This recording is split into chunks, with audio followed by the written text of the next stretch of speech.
Sial, di mana sih si brengsek itu? Dari pagi dicariin nggak ada, telepon juga nggak diangkat. Sialan, nggak guna banget jadi asisten. Setiap hari tidak ada yang tidak membuat Santiago kesal.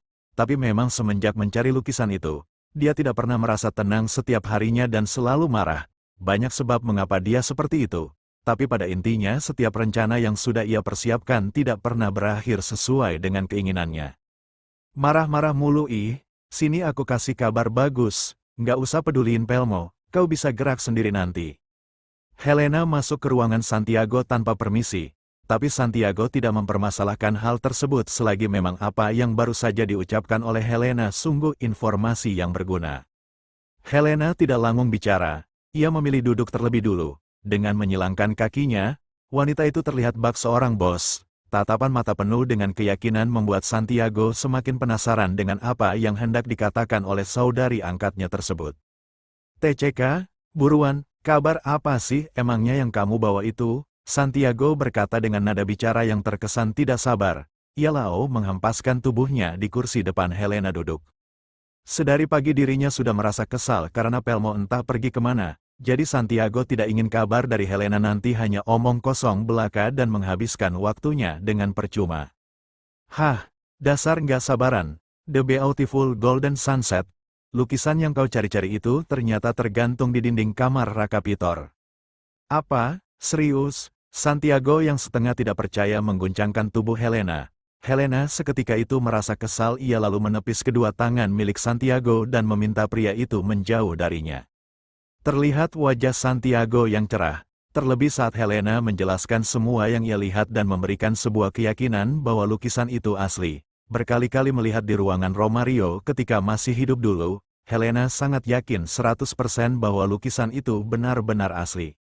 Sekali lagi Santiago bertanya perihal keaslian lukisan itu, dan Helena menjelaskan bahwa lukisan itu adalah lukisan yang sama dengan apa yang ia lihat selama ini di ruang kerja Romario. Lalu apa kamu mau bergerak malam ini juga? Iyalah, lebih cepat lebih baik, kalau kita udah tahu di mana lokasi harta itu, ayo tinggalkan negara ini. Selama si Raka itu dalam kondisi seperti itu, kita nggak akan pernah bisa ketangkep. Awalnya Helena tidak ingin ikut bergerak sejauh itu, dia merasa nyaman di negara ini, tapi setelah dipikir-pikir lagi, agaknya memang pilihan untuk meninggalkan negara ini adalah yang terbaik. Helena kemudian menanyakan perihal bagaimana cara mengambil lukisan itu. Pasalnya Pelmo sama sekali tidak bisa dihubungi, mereka jelas tidak akan melakukan sendiri. Tapi jika tidak melakukannya lalu harus menyuruh siapa? Waktu untuk mencari orang melakukan misi ini sudah tidak banyak dan terlihat Santiago juga enggan untuk menundanya. Kita aja yang ambil, gimana? Usul Santiago. Tapi Helena menggeleng cepat, dia tidak bisa melakukan pencurian itu.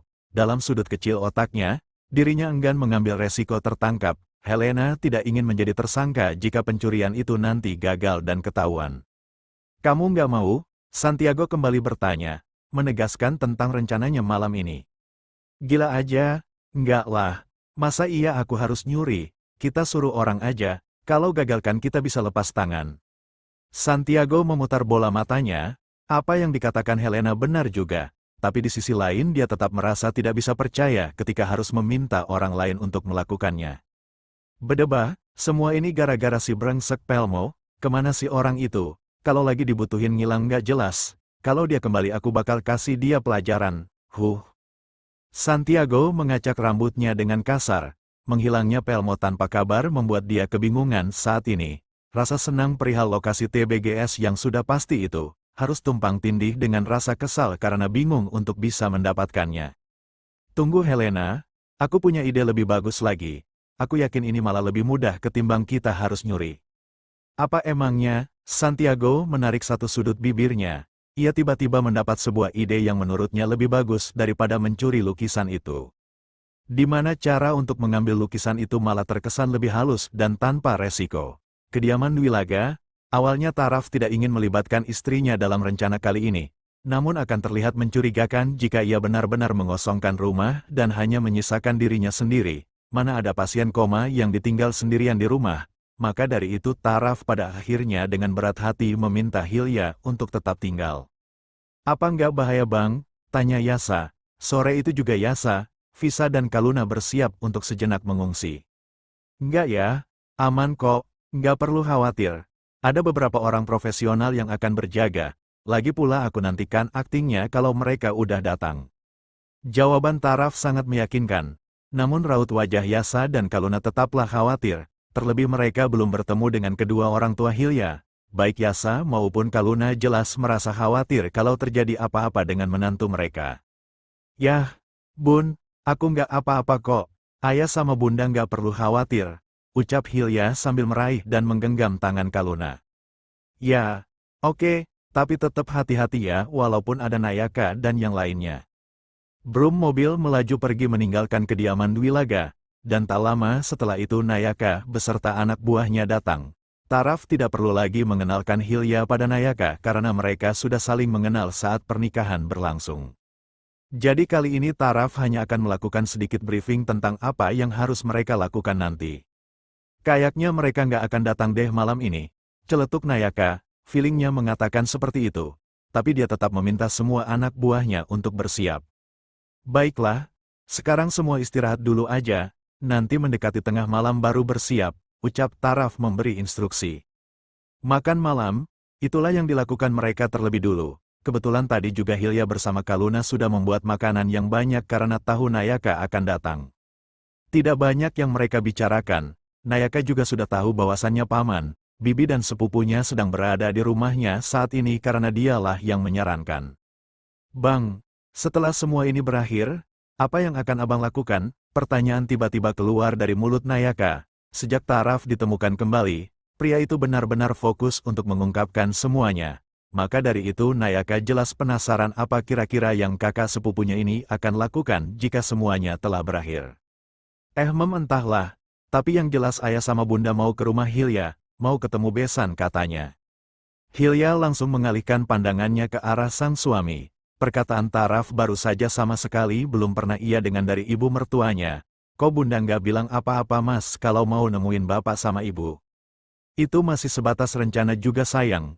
Waktu tepatnya belum tahu. Ah iya, setelah tuh dua orang masuk bui, ayo kita pergi ke Swiss. Aku juga harus menemukan rumah itu. Gimana pun juga kan itu wasiat. Hilya mengangguk pelan, ia akan ikut saja kemana suaminya membawanya pergi. Meskipun tidak pernah sekalipun terlintas dalam pikirannya akan melintasi negara dan benua. Swiss, sebuah negara yang terkenal indah dan impian dari orang-orang untuk mengunjunginya hanya pernah Hilya lihat di media sosial. Dan kini Taraf, suaminya itu mengajaknya untuk pergi ke sana.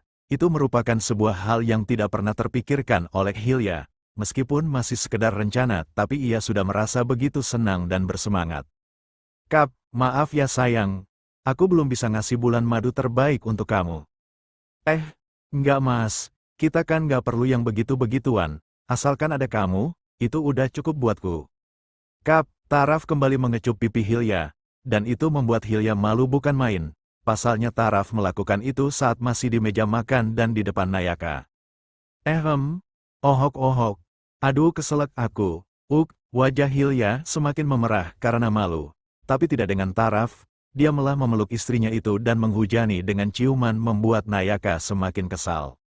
Ish abang benar-benar nggak ngerti penderitaan pemuda jomblo, gerutu Nayaka sambil memajukan bibirnya. Bodoh amat. Derita situ, makanya buruan nyari bini biar bisa begini. Kap, Nayaka hanya bisa menggelengkan kepalanya melihat tingkah sang sepupu. Ini adalah sisi lain Taraf yang tidak diketahui oleh orang banyak, dan eksklusif Nayaka yang melihatnya. Ya udah kamu istirahat, pakai aja kamar tamu kah? Oke bang, abang dan kakak ipar juga istirahat. Entahlah tapi feelku sangat kuat kalau mereka nggak akan datang malam ini. Bukan tanpa alasan Nayaka mengatakan hal seperti itu. Helena jelas baru tahu kalau lukisan yang diincar ada di sini siang tadi. Jadi mereka nggak akan gegabah untuk bisa mengambilnya. Lagi pula orang kepercayaan mereka saat ini tidak ada di tempat. Itu lumayan membuat mereka kebingungan dalam menyusun rencana kemari. Maka dari itu Helena dan Santiago tidak akan bergerak malam ini. Mereka pasti sedang memikirkan cara yang tepat menurut mereka.